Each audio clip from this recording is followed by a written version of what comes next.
Bismillahirrahmanirrahim. Assalamualaikum warahmatullahi wabarakatuh. Di video kali ini admin ingin kembali berbagi informasi penting buat teman-teman semua, yaitu mengenai aturan dalam seleksi P3K di tahap 2. Dan ini merupakan aturan final teman-teman ya, mengingat sebentar lagi akan dilaksanakan tes P3K di tahap 2. Jadi silahkan teman-teman semua menyimak videonya hingga akhir. Jangan di skip agar tidak salah dalam memahami informasi yang admin sampaikan.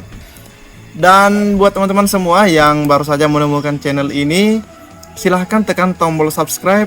Jangan lupa aktifkan lonceng notifikasinya agar teman-teman semua tidak ketinggalan dengan info-info terupdate setiap harinya dari channel ini. Jika sudah, admin ucapkan terima kasih dan kita lanjut ke info intinya teman-teman ya. Informasi intinya ada di sini teman-teman ya, yaitu mengenai info seleksi P3K tahap 2, atau lebih tepatnya jika kita menyebut aturan final seleksi P3K di tahap 2. Nah, kita cek yang pertama. Yang pertama itu, atau aturan yang pertama, seleksi P3K guru di tahap 2 tidak ada lagi prioritas guru induk dan non-induk.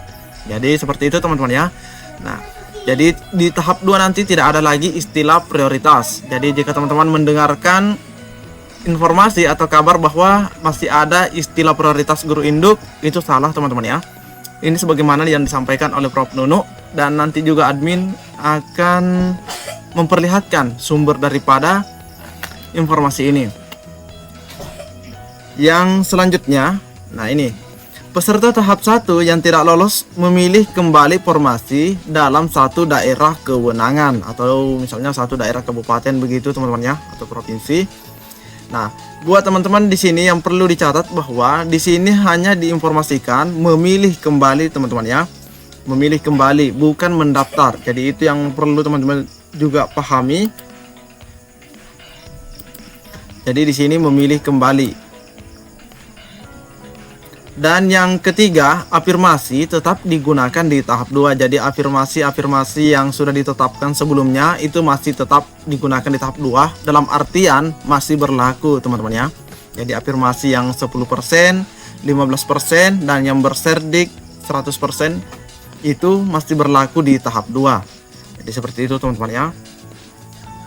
Dan untuk yang keempat, atau poin keempat ini, penentuan kelulusan masih menggunakan Permenpan RB nomor 1169 atau Kepmenpan RB 1169. Buat rekan-rekan semua yang sudah mengikuti tes seleksi di tahap 1 pastinya sudah tahu tentang hal ini, tapi nanti juga admin akan perlihatkan khusus buat rekan-rekan yang belum tahu mengenai Permenpan RB ini, mengenai cara penghitungan kelulusannya begitu teman-teman ya. Nah, yang kelima, tingkat kesulitan soal atau kesukaran soal itu pada P3K di tahap 2 sama dengan tahap 1. Nah, di sini ada keuntungan buat rekan-rekan yang sudah ikut tes P3K di tahap 1. Dimana karena mereka itu sudah menemukan ya, sudah mengetahui tentang soal yang ada di tahap 1. Jadi teman-teman yang pernah ikut tes di tahap 1 pastinya akan lebih mudah memahami soal pada seleksi tahap 2 nantinya. Dan yang keenam, nah ini teman-teman ya, ini juga keuntungan dari rekan kita yang pernah ikut di tes P3K tahap 1, dimana penggunaan nilai di tahap 1 bisa digunakan di tahap 2. Nah, bisa digunakan teman-teman ya. Namun dalam catatan bahwa nilai yang digunakan itu adalah nilai yang masih sama. Misalnya teman-teman itu memilih sebagai guru sekolah dasar ya, atau guru kelas. Nah, nilainya itu bisa digunakan di tahap 2 jika teman-teman kembali memilih sebagai guru kelas, atau misalnya matematika di tahap 1 dan di tahap 2 tetap memilih matematika. Seperti itu teman-teman ya. Berbeda lagi jika misalnya teman-teman di tahap 1 memilih matematika terus nilainya tinggi, dan di tahap 2 teman-teman itu tiba-tiba berpindah misalnya memilih PJOK. Nah, itu nilainya sudah tidak berlaku lagi teman-teman ya. Nah, mengenai sumbernya bisa kita lihat di sini, yaitu dari webinar Prof Nunu sendiri. dan dari Kepmenpan RB nomor 28 tahun 2021, yaitu mengenai afirmasi dan sistem pemilihan formasi teman-teman ya, seperti yang ada di poin 2 ini. Itu ada di Permenpan RB atau Kepmenpan RB nomor 28 tahun 2021. Dan mengenai Kepmenpan RB 1169 tahun 2021, yaitu penyesuaian dari Kepmenpan RB 1127, yaitu mengenai penentuan kelulusan. Yang ini teman-teman ya, di poin 4. Jadi ada di Kepmenpan RB 1169. Nah, mungkin lebih baik jika kita mengecek Kepmenpan RB-nya.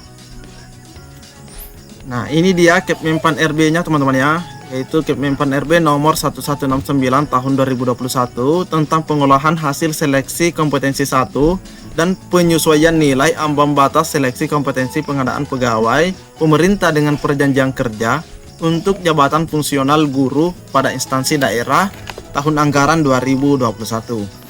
Jadi jika teman-teman semua masih banyak yang belum memiliki ini, silahkan diunduh di website yang sering teman-teman gunakan. Nah, ini teman-teman ya, mengenai nilai ambang batas ada namanya kategori 1, kategori 2, dan kategori 3. Nah, jadi teman-teman itu harus lihat di sini. Mengenai kategori 1 itu adalah sebenarnya Kepmenpan RB 1127. Jadi kelulusan itu dulu dihitung dari sini teman-teman ya, nilai ambang batas kategori 1 ini dulu.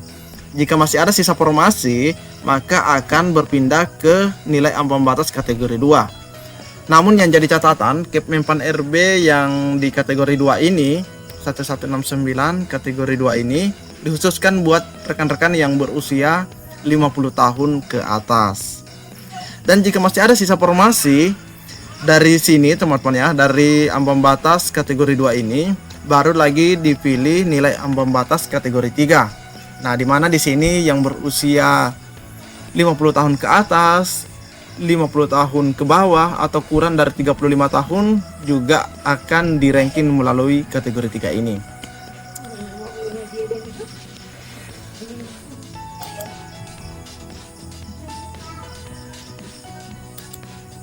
Jadi itu yang perlu teman-teman pahami. Ini mengenai nilai kompetensi teknis teman-teman ya. Sedangkan untuk sosiokultural dan manajerialnya ada di sini teman-teman ya. Kita lihat penentuan nilai ambang batasnya. Karena ada juga perubahan teman-teman ya.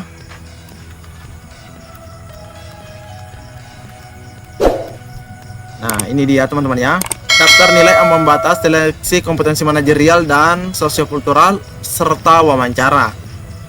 Nah, untuk kategori 1 itu tetap 130 untuk manajerial dan sosiokulturalnya, wawancaranya tetap 24. Namun untuk nilai ambang batas kategori 2 yang berusia 50 tahun ke atas itu sudah turun, yaitu menjadi 110. Untuk manajerial dan sosiokultural, wawancaranya sudah berubah juga menjadi 20. Sudah ada tuh penurunan teman-teman ya. Nah, sedangkan nilai ambang batas untuk kategori 3 itu tetap sama. Untuk manajerial dan sosiokulturalnya serta wawancaranya, hanya yang berubah di sini yang kategori 3 adalah nilai kompetensi teknis atau passing grade kompetensi teknis yang sudah berkurang. Jadi seperti itu teman-teman ya, semoga bisa dipahami. Jika masih ada yang kurang dipahami, silahkan tanyakan di kolom komentar. Semoga admin juga bisa menjawabnya. Mungkin cukup sampai di sini informasi yang dapat admin sampaikan di video kali ini. Lebih dan kurangnya mohon dimaafkan. Assalamualaikum warahmatullahi wabarakatuh.